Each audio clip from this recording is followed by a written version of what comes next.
In today's video, we're going to be diving into the upcoming pattern, taking a look at the upcoming temperatures, diving into some of our storminess that we have coming up, including, again, that tropical system that we do expect now to develop off the southeast coast and likely impact states like South Carolina, North Carolina, Virginia, and even further northward into the mid-Atlantic as time goes on.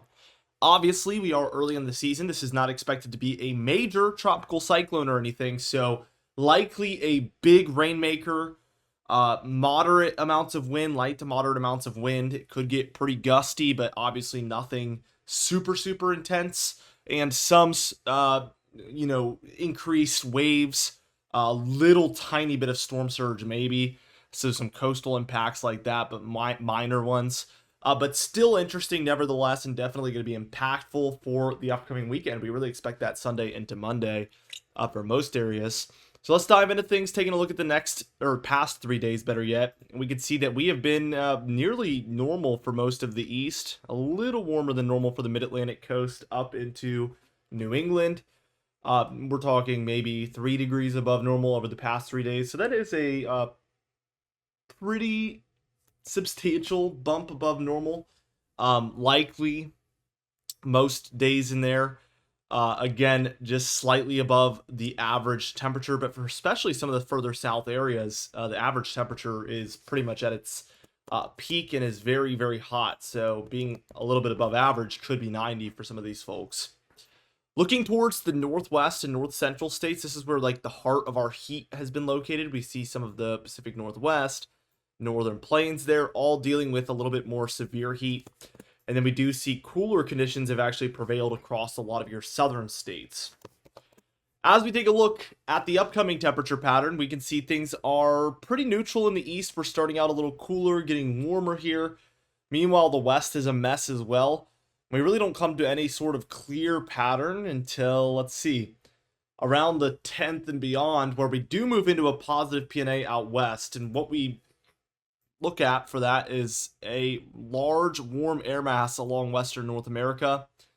This encourages cooler air into the east. In the wintertime, this would be much more severe, obviously, and we would see brutally cold temperatures in this type of situation. But in the summertime, it's really hard for Arctic air to work its way down into the eastern states. Of course, by Arctic air, I don't mean 32 degrees or cooler. I just mean air coming from the Arctic. It can't really maintain its temperatures from up there. There's a lot of heat, a lot of moving pieces, and it does get broken up. And that's why we kind of end up with a couple of pockets of cooler air, a couple of pockets of warmer air. It's really hard to decipher here.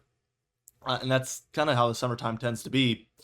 We do see some cooling along the west coast that does encourage more warmth heading eastward, but really we don't end up in any sort of concrete pattern through this entire model run as far as temperatures are concerned. We see some cool, some warmth out west, some cool, some warmth in the east.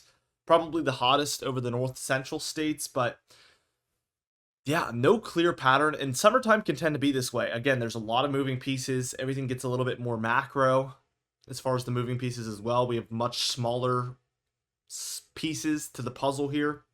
And that can lead towards things looking like this, as opposed to something that is obviously easier to break down, like the wintertime, even the fall time and springtime. Summertime is just all over the place. Really interesting. Looking at the storminess as we move towards this. Let's move it towards this evening, actually. We'll look at 8 p.m. here.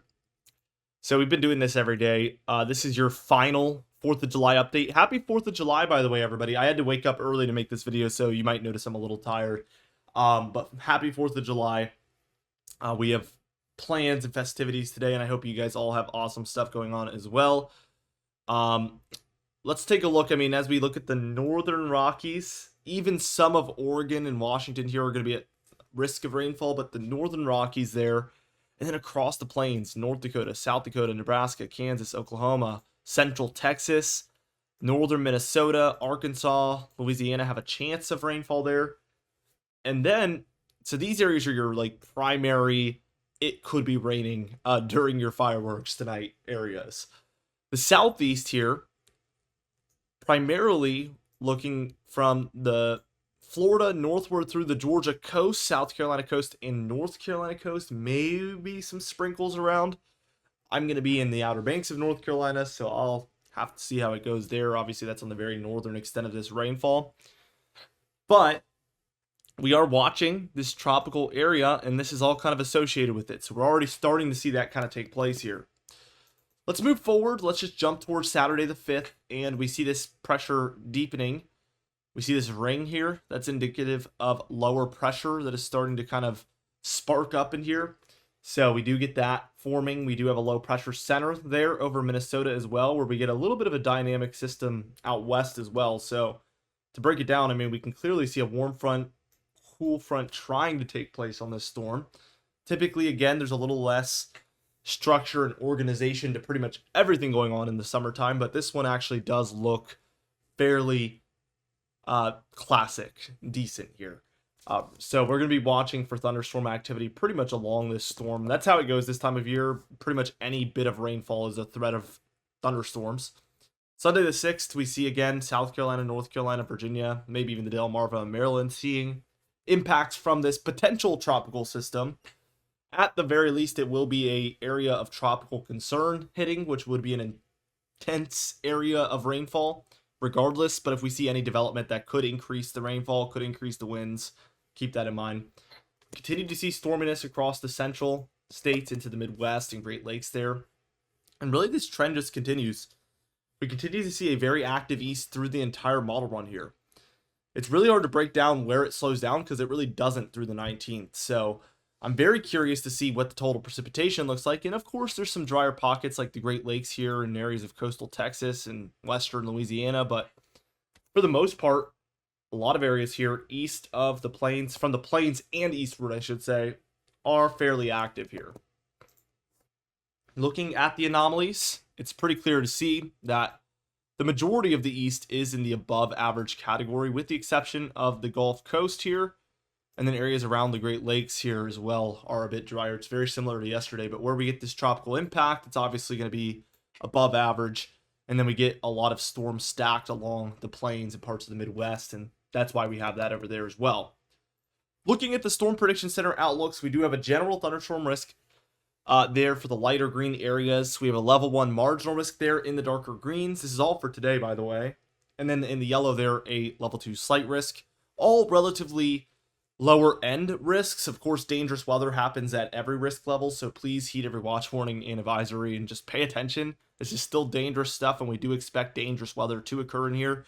Typically, from my opinion and my, what I learned over the years, on a day like this with a large marginal risk and a smaller slight risk, there will be severe weather reports coming in. So severe weather is happening. Keep that in mind. I feel like people see the lower level risks and then they're like, okay, well, probably no severe weather is going to happen, but it doesn't work that way. This is all for, 15-mile radiuses within these color codes. I mean, it's bound to happen in larger areas oftentimes. Tomorrow on Saturday the 5th, very similar, general thunderstorm, marginal and slight risk there.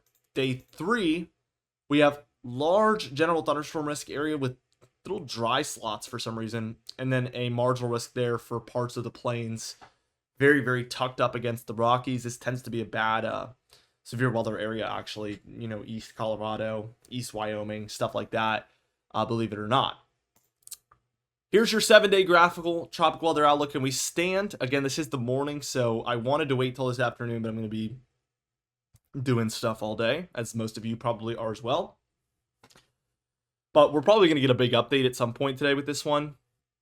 I will update you guys tomorrow on this, obviously. If needed, I'll make a post on the channel. But we do have a 60% chance of development still, but now it's for the next 48 hours and for the next 7 days. So the odds of this happening sooner have skyrocketed. For now, we still sit at a 60% chance. They are going to fly a Hurricane Hunter aircraft into this one and get a lot more data, so we could see either a huge decrease or a huge increase. It could be a volatile day for the forecast for this one. Super exciting stuff. I will of course be paying attention, as you guys should as well. Again, I'll update you guys as needed with this. Be sure to subscribe because we upload every single day. You can even hit the bell icon for daily notifications when we upload so you never miss one. Be sure to like the video if you did enjoy it, leave a comment down below, and I'll see you guys in the next video.